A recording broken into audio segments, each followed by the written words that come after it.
आज हम कर्म फल पर बात करेंगे।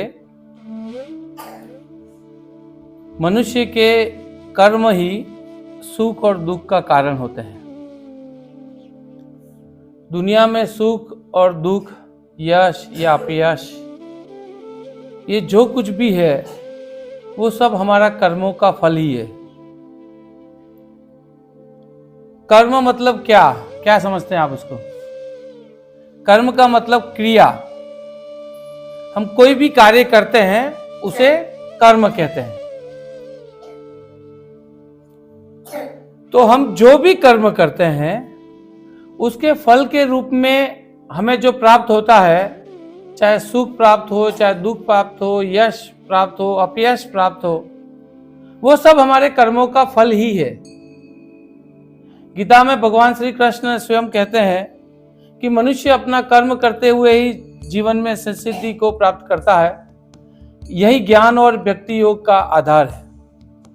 अतः सुख दुख, लाभ हानि और एवं यश अपयश हेतु स्वयं मनुष्य के कर्म ही है।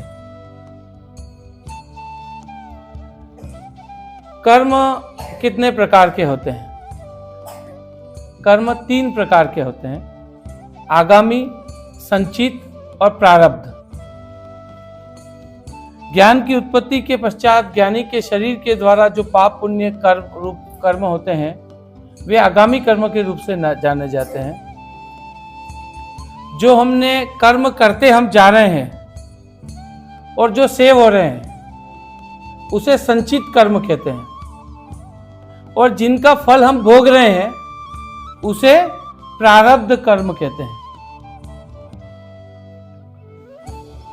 वैदिक मान्यताओं के अनुसार एकोहम बहुश्याम की अवधारणा के साथ परंपरा ने इस जगत में जड़ और चेतन 2 प्रकार की सृष्टि की रचना की।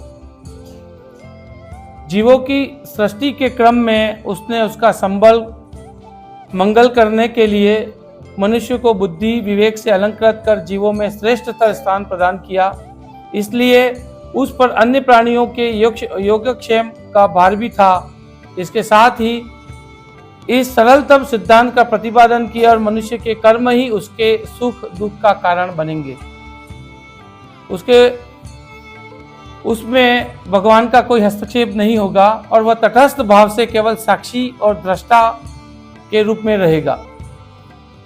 सभी भारतीय दर्शन और धर्मशास्त्र इसी अवधारणा को मानते हैं। इसीलिए शास्त्रों में ईश्वर को सर्वत्र निर्विकार, निर्लिप्त, साक्षी और दृष्टा कहा गया है।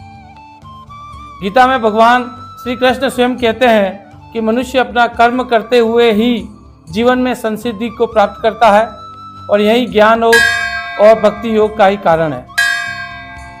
इसीलिए सुख और दुख, लाभ हानि एवं यश अपयश के हेतु स्वयं मनुष्य के कर्म ही जिम्मेदार हैं। हम जो भी कार्य करते हैं उसका फल हमें ही भुगतना है। एक साधारण सा उदाहरण है कि आदमी शराब पीता है, वो जो कर्म कर रहा है उसका फल क्या भुगतता है? धन की हानि, पारिवारिक सुख का नुकसान, फिर लीवर खराब हो जाता है तो शारीरिक नुकसान। तो वो सब क्या है? कर्म का फल ही तो है। मतलब कर्म का मतलब कोई भाग्य में लिखा हुआ नहीं। हम कई बार कहते हैं कि हमारे भाग्य में लिखा हुआ होगा तो मिलेगा हमारे भाग्य में, तो ऐसा भाग्य में किसी ने कहीं नहीं लिखा है। यदि भगवान भाग्य लिखने बैठते तो सबका अच्छा अच्छा ही लिखते। प्रत्येक व्यक्ति का अलग अलग क्यों है? इसलिए नहीं कि उन्होंने अलग अलग भाग्य लिखा है, वो इसलिए अलग है कि हमारे कर्म अलग अलग हैं। हम प्रतिदिन जो कर्म करते हैं, जो कार्य करते हैं, जो क्रियाएं करते हैं, उसी का फल हमें वापस मिलता है। संचित कर्म मैंने जब कहा, तो हम जो जो कर्म कर रहे हैं उसे संचित कर्म में वो सेव हो रहा है और उसका फल उसी अनुसार हमें मिलता है। तो कोई अलग से भाग्य नहीं लिखा गया है। भाग्य कौन लिखता है? हम स्वयं लिख रहे हैं।